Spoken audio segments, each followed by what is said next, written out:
Hey guys, Kevin from Evolution Images, and in today's Photoshop tips and tricks video, we're going to talk about two simple ways to create watermarks for your photos in Photoshop. So Photoshop gives us multiple ways to create watermarks, but these are my two favorites. So we're going to go ahead and get started with the first one. The first method that I like to use is to create a new layer and then come over to my tools panel and hit the horizontal type tool, and I'm going to click and drag over the image. And now I am functioning on this new layer, so I have some text that's filled in this text box. We're just going to take that right out.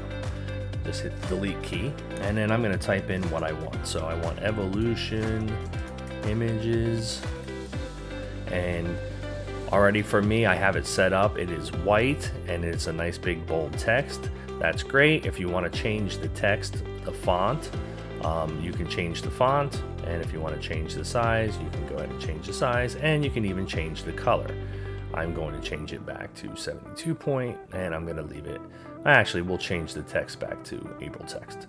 And that's it. So there you have that portion. So you have your text. Now you can click and drag that anywhere you want on the image. And now, to just create that watermark effect, just go ahead and select that layer and bring the opacity down. Now you can bring it down as far as you like. You could bring it down there. I think it blends in pretty good. You can even bring it down more. So I'm down to like 17% at that point. And you can see that you have your watermark installed. And that's really it. You can do that every time you want to type in a new or put in a new watermark on an image. All right, so now let's go ahead and do the second method, which is a little bit more involved up front. But once you have it done, it'll be there and easy for you to do repeatedly all the time. And that method is going to be to create a new brush. So what we're going to do is we're going to take this layer, we'll delete that layer, and we're going to open up a new file. So we're going to go File, New, and we'll just do default Photoshop size. We'll create, and that's fine. Gives us this white canvas. We're going to do the same thing that we did in the previous example.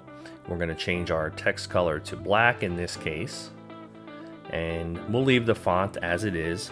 We will type in the same thing. Type in evolution images, and we can just leave it like that, or we can blow up the font just a little bit more. Let's blow up the font size. Whoops, that's a little too big for this one. We'll take it to 30 points so it's all on one line. There we go. And what we're going to do now is we're going to go ahead and create a brush. So the way we do that is we go to edit, and we come down to define brush preset. When we select define brush preset, it says what's the name. It says sampled brush 2. We're going to change it to watermark, and we'll say OK.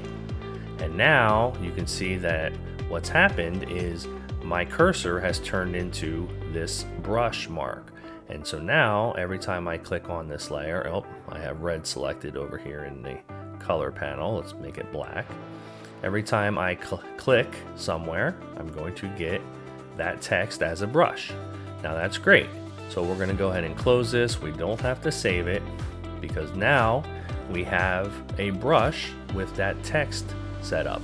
If we want to select it when we're in Photoshop and we don't have that one selected, we can open up our brush folder and come over here and select that brush.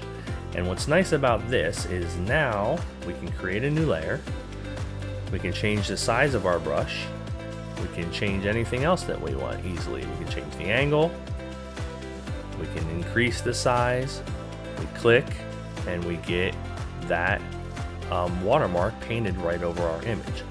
If I hit Ctrl Z to get rid of that, I can change the color of this brush by changing it to white, or I can select any color I want. I can make it red, a little bit closer to the color of the wine. And now I can use this all the time for any image that I have open.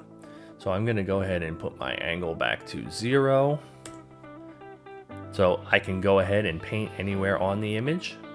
And then all I have to do is the same as before. Take my opacity down.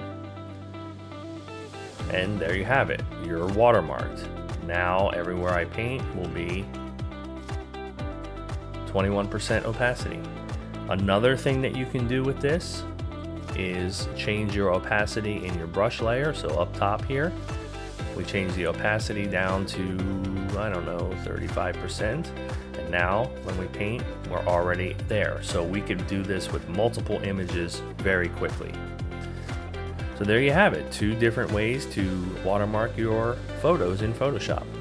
I hope you like what you've seen in this video, and I urge you to like and subscribe to our channel and follow any of the links. All the links for everything that we use to do these videos is going to be listed in the description below. And we appreciate your support and hope you keep watching. Thanks, and we'll see you again soon.